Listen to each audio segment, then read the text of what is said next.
Hello student, তোমাদের প্রত্যেককে welcome তোমাদের পছন্দের ইউটিউব চ্যানেল ঘোষ কম্পিউটার একাডেমিতে। আমি সুকান্ত ঘোষ শুরু করছি সেমিস্টার 4-এর 8 নম্বর ক্লাস।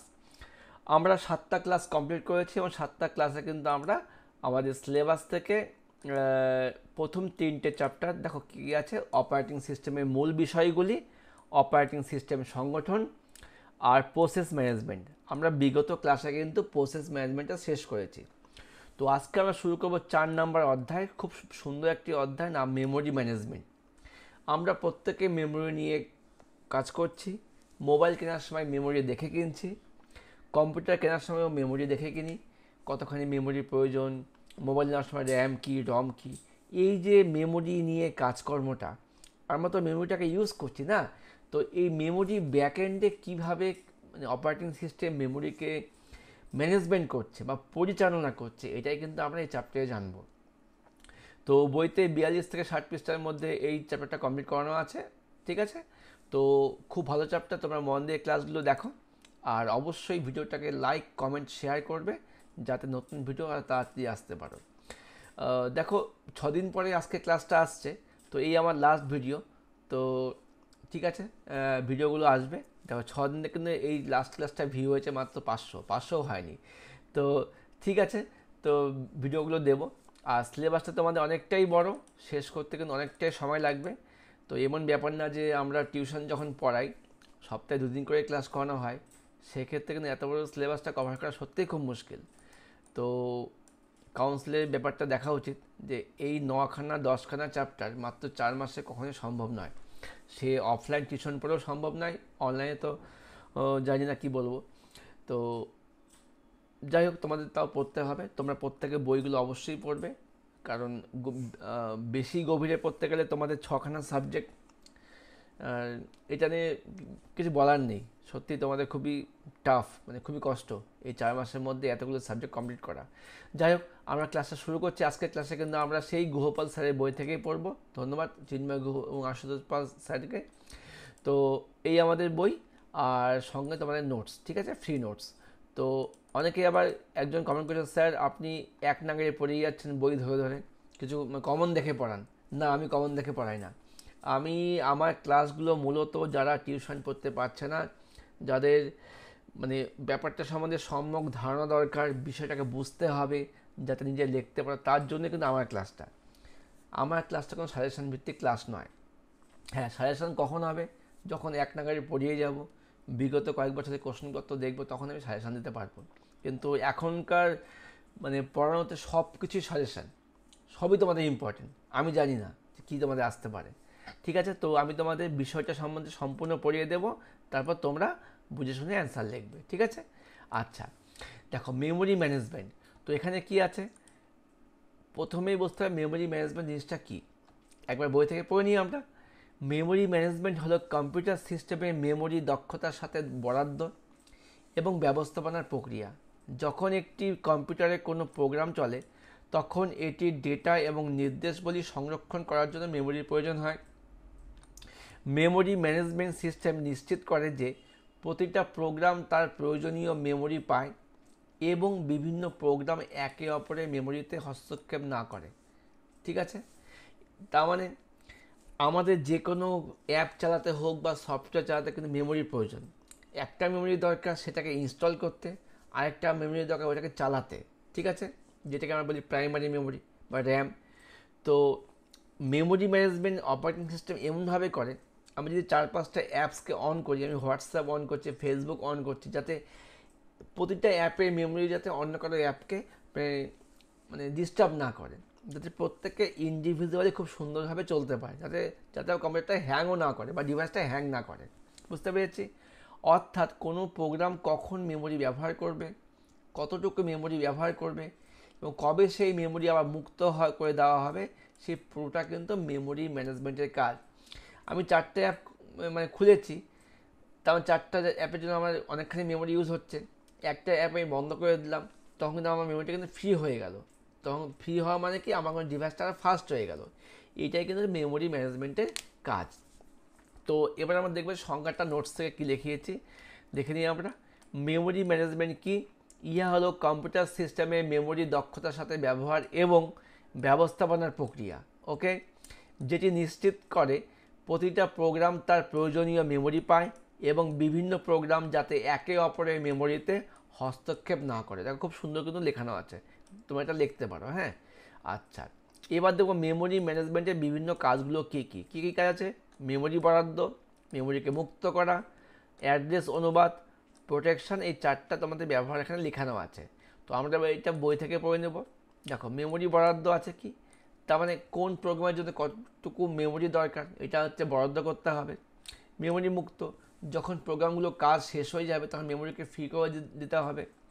স্বচ্ছতা, ব্যবহারকারীর কাছে যেন মেমোরি ব্যবস্থাপনা সহজ মানে স্বচ্ছ মনে হয় সেই ব্যবস্থা করতে হবে। অ্যাড্রেস অনুবাদ, লজিক্যাল অ্যাড্রেসকে ফিজিক্যাল ঠিকানায় রূপান্তর করতে হবে। এই লজিক্যাল ফিজিক্যাল আমরা একটু পরেই পড়ব, ঠিক আছে। আর প্রোটেকশন ব্যাপারটা কি, এক প্রোগ্রাম যেন অন্য মেমোরি ব্যবহার করতে না পারে সেটা নিশ্চিত করতে হবে, মানে একটা প্রোগ্রাম যাতে অন্য কারো মেমোরিতে ডিস্টার্ব না করে। এগুলো কিন্তু মেমোরি ম্যানেজমেন্টের কাজ। তোমার কিন্তু 2 মার্কসের প্রশ্ন এখান থেকে আসতেই পারে।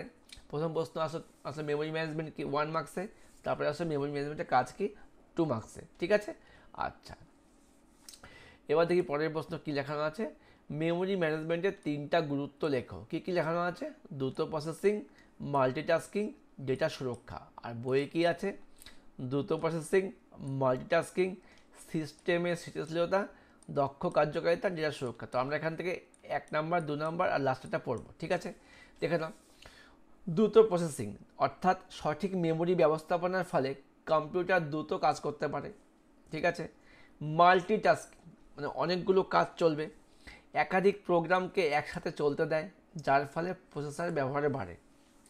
আর লাস্ট দেখবো কি, ডেটা সুরক্ষা, ডেটা নিরাপদ থাকে এবং এক প্রসেস অন্য প্রসেসের ডেটা পরিবর্তন করতে না পারে। এই হচ্ছে আমাদের 3টা গুরুত্ব, ঠিক আছে, বুঝতে পেরেছি। এবার দেখি পরের পার্টটা। এবার চলে আসলো ফিজিক্যাল অ্যাড্রেস এবং লজিক্যাল অ্যাড্রেস স্পেস।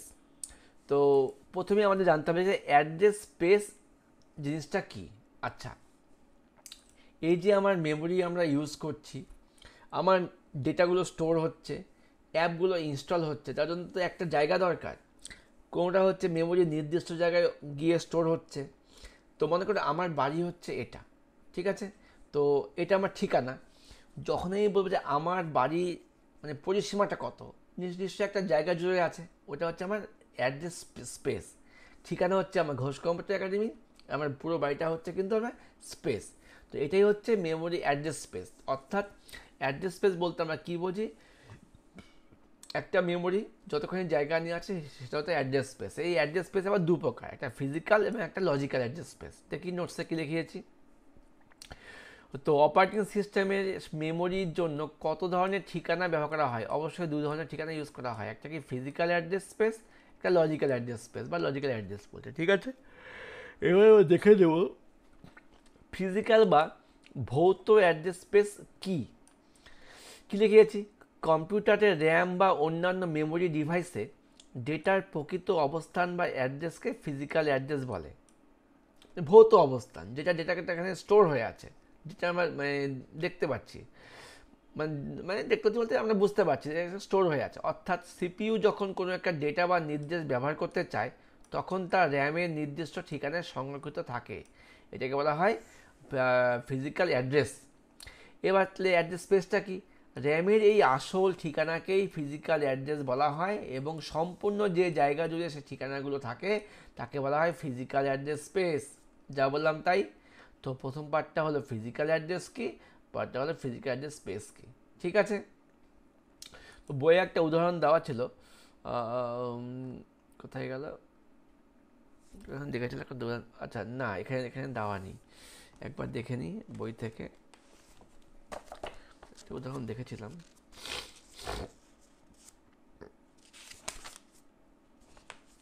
আচ্ছা, ঠিক আছে। তো এবার আমরা দেখবো হচ্ছে ফিজিক্যাল অ্যাড্রেস স্পেসের বৈশিষ্ট্য আর সুবিধা। আচ্ছা ঠিক আছে, তো এবার আমরা দেখবো ফিজিক্যাল অ্যাড্রেস স্পেস তো হয়ে গেল। ফিজিক্যাল অ্যাড্রেসের কিছু বৈশিষ্ট্যগুলো কী কী কী কী বৈশিষ্ট্য আছে। ফিজিক্যাল অ্যাড্রেসগুলি হলো কম্পিউটারের র্যামের একটি নির্দিষ্ট মেমোরি সেলের ঠিকানা, নাম্বার 2, ফিজিক্যাল অ্যাড্রেস ব্যবহার করে সিপিইউ র্যাম থেকে ডেটা পড়তে পারে ও লিখতে পারে। নাম্বার 3, এই ঠিকানাগুলো দেখা যায় না, শুধুমাত্র হার্ডওয়্যার এবং অপারেটিং সিস্টেম এইটা নিয়ন্ত্রিত হয়। তারপরে এই তিনটা হচ্ছে বৈশিষ্ট্য। কী কী বৈশিষ্ট্যগুলো আছে? ফিজিক্যাল অ্যাড্রেস কম্পিউটার র্যামের একটা ঠিকানা, এটা সিপিইউ র্যামের ডেটা পড়তে পারে ও লিখতে পারে, আর এগুলোকে দেখা যায় না, শুধুমাত্র হার্ডওয়্যার দ্বারা নিয়ন্ত্রিত হয়। ওকে, এবার দেখব 7 নম্বর প্রশ্ন, ফিজিক্যাল অ্যাড্রেস স্পেসের সুবিধা ও অসুবিধাগুলো কী কী কী কী আছে? ফিজিক্যাল অ্যাড্রেস স্পেস ব্যবহার করে মেমোরি ম্যানেজমেন্ট সহজ করা হয়, কারণ ডেটা সরাসরি র্যামে সংরক্ষিত হয়। ঠিক আছে। নাম্বার 2, ফিজিক্যাল অ্যাড্রেস হলো মেমোরির প্রকৃত অবস্থান, তাই যখন হার্ডওয়্যার যেমন সিপিইউ মেমোরি অ্যাক্সেস করে তখন এটি সরাসরি ফিজিক্যাল অ্যাড্রেস ব্যবহার করতে পারে। এই হলো বৈশিষ্ট্য, এই হলো সুবিধা। আর লাস্ট দেখবো আমরা অসুবিধা। অসুবিধা কি আছে? প্রোগ্রামগুলির মধ্যে মেমোরি ভাগাভাগি করে না এবং নিরাপদে পরিচালনা করা কঠিন। নাম্বার 2, একাধিক প্রোগ্রাম একসাথে চললে তাদের মেমোরি ঠিকানা আলাদা হয়, রাখা কঠিন হয়ে যায়, ফলে ডেটা কনফ্লিক্ট বা ক্র্যাশের ঝুঁকি থাকে। আচ্ছা, তোমার যদি ভাবে না স্যার আমরা বৈশিষ্ট্যগুলো পড়বো না, সেক্ষেত্রে তোমার কিন্তু সুবিধা অসুবিধা পড়লে তোমাদের কিন্তু 3টা করে বৈশিষ্ট্য হয়ে যাবে। বুঝতে পেরেছ? আচ্ছা, তো এবার আমরা দেখবো হচ্ছে লজিক্যাল অ্যাড্রেস স্পেস। আচ্ছা, বলছিলাম যে বইয়ে একটা উদাহরণ দেওয়া আছে, হ্যাঁ পেয়েছি। যেমন দেখো বলেছে বইতে, ধরা যাক একটি কম্পিউটারে 1 জিবি র্যাম আছে, যার কাছে বই আছে তোমরা দেখে নেবে। এই 1 জিবি র্যামে প্রতিটা বিটের একটি করে ফিজিক্যাল অ্যাড্রেস আছে। যেমন প্রথমটা অ্যাড্রেস মনে করো তোমার 0, পরেরটা 1, পরেরটা 3, এইভাবে চলছে। তো এই যে অ্যাড্রেসগুলোকে বলা হচ্ছে ফিজিক্যাল অ্যাড্রেস। এই যে 0 থেকে শুরু করে লাস্ট যে ঘরের যে অ্যাড্রেসটা, এই পুরোটাকে কিন্তু বলা হবে ফিজিক্যাল অ্যাড্রেস। ঠিক আছে। আচ্ছা, এবার দেখবো আমরা লজিক্যাল অ্যাড্রেস এবং লজিক্যাল অ্যাড্রেস স্পেসটা কী দেখে নিই। লজিক্যাল মানে ফিজিক্যাল যেটা অস্তিত্ব আছে, লজিক্যাল কোনো অস্তিত্ব নেই, এটা একটা মানে ভার্চুয়াল। ঠিক আছে। আচ্ছা দেখো, যে ভার্চুয়াল অ্যাড্রেস প্রোগ্রাম চলাকালীন সিপিইউ দ্বারা তৈরি হয় তাকে লজিক্যাল অ্যাড্রেস বলে। অর্থাৎ ইহা হলো এমন একটি ঠিকানা যা প্রসেসর তৈরি করে যখন একটি প্রোগ্রাম মেমোরি ব্যবহার করতে চায়। তার মানে যখন একটা প্রোগ্রাম আমার ইনস্টল আছে ফিজিক্যাল অ্যাড্রেস স্পেসে, যখন সেই প্রোগ্রামটা চলছে তখন সিপিইউ একটা অ্যাড্রেস স্পেস তৈরি করছে, যেটাকে বলা হয় হচ্ছে লজিক্যাল অ্যাড্রেস। আর লজিক্যাল অ্যাড্রেস স্পেস হচ্ছে কি, সিপিইউ একটি প্রোগ্রামের জন্য যতগুলি লজিক্যাল অ্যাড্রেস তৈরি করতে পারে সেগুলিকে সমষ্টিকে বলা হয় লজিক্যাল অ্যাড্রেস স্পেস। তার মানে প্রোগ্রাম চলতে আমার তৈরি করে লজিক্যাল অ্যাড্রেস, এবার সেই প্রোগ্রাম চলতে যতগুলো লজিক্যাল অ্যাড্রেস আমার লাগবে তাদের সম্পূর্ণটাকে বলা হবে কি লজিক্যাল অ্যাড্রেস স্পেস। ঠিক আছে। নাম্বার 9 নম্বর কোশ্চেন দেখে নিই, কীভাবে লজিক্যাল অ্যাড্রেসকে ফিজিক্যাল অ্যাড্রেসে রূপান্তরিত করা হয়। এমএমইউ মানে মেমোরি ম্যানেজমেন্ট ইউনিট। দেখো, লজিক্যাল অ্যাড্রেস সরাসরি র্যামে থাকে না, এটি অপারেটিং সিস্টেমে মেমোরি ম্যানেজমেন্টের ইউনিট দ্বারা ফিজিক্যাল অ্যাড্রেসে রূপান্তরিত হয়। তাহলে কার দ্বারা রূপান্তরিত হয়? মেমোরি ম্যানেজমেন্ট ইউনিট এমইউ এর দ্বারা রূপান্তরিত হয়, লজিক্যাল থেকে ফিজিক্যালে রূপান্তরিত হয়। বুঝতে পেরেছি? এবার দেখব কীভাবে লজিক্যাল থেকে ফিজিক্যাল অ্যাড্রেসে রূপান্তরিত হচ্ছে। এই একটা প্রশ্ন আছে অনুশীলনীর মধ্যে। তো প্রথমে সিপিইউ লজিক্যাল অ্যাড্রেস তৈরি করবে। ঠিক আছে। তারপরে মেমোরি ম্যানেজমেন্ট ইউনিট বা এমইইউ বেস অ্যাড্রেস তৈরি করবে, যা রিলোকেশন রেজিস্টারে সংরক্ষিত থাকবে। নাম্বার 3, রিলোকেশন রেজিস্টার মান লজিক্যাল অ্যাড্রেসের সাথে যোগ করা হয় হয়তো যাতে প্রকৃত অ্যাড্রেসটা পাওয়া যায়। এইভাবে কিন্তু তোমার লজিক্যাল অ্যাড্রেসকে ফিজিক্যালে রূপান্তরিত করা হয়। এবার দেখো লজিক্যাল অ্যাড্রেসে কী কী বৈশিষ্ট্যগুলো আছে। 1, 2, 3 তিনখানা বৈশিষ্ট্য লেখানো আছে, দেখে নাও তোমরা। সিপিইউ প্রোগ্রাম চালানোর সময় এই লজিক্যাল ঠিকানা তৈরি করতে পারে। নাম্বার 2, এটিকে ভার্চুয়াল অ্যাড্রেস নামেও অভিহিত করা হয়। লজিক্যালকে আমরা ভার্চুয়ালও বলতে পারি, কারণ এটি সরাসরি মেমোরিতে ডেটার প্রকৃত অবস্থান নির্দেশ করে না। নাম্বার 3, লজিক্যাল অ্যাড্রেসগুলো মেমোরি ম্যানেজমেন্ট ইউনিট দ্বারা ফিজিক্যাল অ্যাড্রেসে রূপান্তরিত করা হয় যাতে মেমোরি অ্যাক্সেস করার আগে। দেখো, যেগুলো কিন্তু আমরা সংজ্ঞাগুলোর মধ্যে পড়লাম ওগুলো কিন্তু তোমাদের এখানে লেখানো আছে। তো তোমরা সংজ্ঞা পড়ো বা বৈশিষ্ট্য পড়ো, বা বৈশিষ্ট্য থেকে তোমরা কিন্তু সংজ্ঞা লিখতে পারবে। তাহলে মোদ্দা কথা কী হলো, আমরা বইটা ফলো করে নিই। লজিক্যাল অ্যাড্রেসের বৈশিষ্ট্য কী কী আছে? সিপিইউ প্রোগ্রাম চালানোর সময় লজিক্যাল ঠিকানা তৈরি করতে পারে। এটিকে ভার্চুয়াল অ্যাড্রেস নামে বলা হয়। লজিক্যাল অ্যাড্রেসগুলি মেমোরি ম্যানেজমেন্ট ইউনিট দ্বারা ফিজিক্যালি রূপান্তর করা হয়। দেখো এই তিনটা পড়লে কিন্তু তোমাদের হয়ে যাবে। আর লজিক্যাল অ্যাড্রেস কিন্তু ব্যবহারকারীরা দেখতে পায় না, ঠিক আছে। এগুলো হচ্ছে এদের বৈশিষ্ট্য। এবার দেখো সুবিধা কি আর অসুবিধা কি। আচ্ছা, সুবিধা বইতে আছে নিরাপত্তা, আইসোলেশন, মাল্টিটাস্কিংয়ের সহজতর, মেমোরি ম্যানেজমেন্টের নমনীয়তা, প্রোগ্রামিং সহজ, ভার্চুয়াল মেমোরির সুবিধা, পোর্টাবিলিটি। 1 2 3 4 5 6টা আছে সুবিধা। তো আমরা নোটসে লিখিয়েছি সুবিধা হচ্ছে কটা, দুটো করে সুবিধা লেখানো আছে, ঠিক আছে। দেখো লজিক্যাল অ্যাড্রেস স্পেসের সুবিধা অসুবিধাগুলো লেখো। তো ফার্স্টে আমরা দেখে নেব সুবিধা। কি সুবিধা আছে? প্রত্যেকটা প্রোগ্রাম বা প্রসেসরের জন্য আলাদা লজিক্যাল অ্যাড্রেস স্পেস থাকে, কারণ এক একটা প্রোগ্রাম চলবে তার জন্য কিন্তু লজিক্যাল অ্যাড্রেস স্পেস তৈরি হবে। ফলে এক প্রসেস অন্য প্রসেসের মেমোরিতে প্রবেশ করতে পারে না, যা ডেটা সুরক্ষা নিশ্চিত করে। বুঝতে পেরেছি আমরা। নাম্বার 2, একাধিক প্রোগ্রাম একসঙ্গে নির্বিঘ্নে চলতে পারে, কারণ প্রত্যেকের নিজস্ব লজিক্যাল অ্যাড্রেস স্পেস থাকে। দুটো হচ্ছে সুবিধা। এবার আমরা দেখে নেব হচ্ছে অসুবিধা। লজিক্যাল অ্যাড্রেসকে ফিজিক্যাল অ্যাড্রেসে রূপান্তর করার জন্য অতিরিক্ত হার্ডওয়্যার যেমন এমএমইউ মানে মেমোরি ম্যানেজমেন্ট ইউনিট এবং সফটওয়্যারের প্রয়োজন হয়। এই রূপান্তর প্রক্রিয়ায় কিছুটা সময় ব্যয় হয়, যা কার্যকারিতাকে প্রভাবিত করতে পারে। নাম্বার 2, মেমোরি ব্যবস্থাপনার ঠিকানা রূপান্তর পদ্ধতি জটিল, তাই অপারেটিং সিস্টেম ও হার্ডওয়্যারের ডিজাইনের আরও কঠিন হয়। এই দুটো কিন্তু আমাদের অসুবিধা লেখানো আছে। তো আমরা যদি বই থেকে দেখে নিই অসুবিধা কী কী আছে। অতিরিক্ত ওভারহেড, পারফরমেন্সের অভাব, জটিলতা, ফ্র্যাগমেন্টেশনের সমস্যা। তো ওভারহেড ব্যাপারটা কি এবার দেখে নিই কী বলছে। ওভারহেড, লজিক্যাল অ্যাড্রেস ফিজিক্যাল অ্যাড্রেসে রূপান্তর করার সময় অতিরিক্ত হার্ডওয়্যার দরকার, যেমন মেমোরি ম্যানেজমেন্ট ইউনিট, সফটওয়্যারের প্রয়োজন হয়। এই রূপান্তর প্রক্রিয়ার সময় করতে যে সময়টা লাগে এটাকে বলা হচ্ছে ওভারহেড, মানে ওভার টাইম লাগছে, ঠিক আছে। তো আরেকটা দেখি ফ্র্যাগমেন্টেশন মানে কি। ভার্চুয়াল মেমোরি ব্যবহারের ফলে ইন্টারনাল ও এক্সটার্নাল ফ্র্যাগমেন্টেশন দেখা যেতে পারে, যা মেমোরি অপচয় ঘটাতে পারে। আচ্ছা, এই ফ্র্যাগমেন্টেশন ব্যাপারটা কি। মনে করে আমার একটা মেমোরি আছে 10 MB, তো ওখানে আমার 5 MB কোনো একটা ফাইলকে স্টোর করতে হবে বা 5 MB কোনো একটা প্রোগ্রাম চলবে, সেক্ষেত্রে আরও যে 5 MBতে ডেটা নষ্ট হবে ওটাকে বলা হয় ফ্র্যাগমেন্টেশন। বা অনেক সময় হয় যে আমার জায়গা আছে 10 MB, আমার প্রোগ্রাম চলবে 15 MB, সেক্ষেত্রে আমার 5 MB মেমোরি বেশি লাগবে। এই যে ব্যাপারটাকে বলা হচ্ছে ফ্র্যাগমেন্টেশন। এইটা আমাদের পরে আছে, ইন্টারনাল ফ্র্যাগমেন্টেশন কি, এক্সটার্নাল ফ্র্যাগমেন্টেশন কি, এগুলো আছে আমাদের, ঠিক আছে। তো এই হচ্ছে আমাদের লজিক্যাল অ্যাড্রেসের সুবিধা এবং অসুবিধা। আচ্ছা, এবার একটা প্রশ্ন আছে, অপারেটিং সিস্টেমে অ্যাড্রেস স্পেসের গুরুত্ব কী। এটা খুব ইম্পর্টেন্ট প্রশ্ন, আমরা দেখে নিই এখানে কী আছে।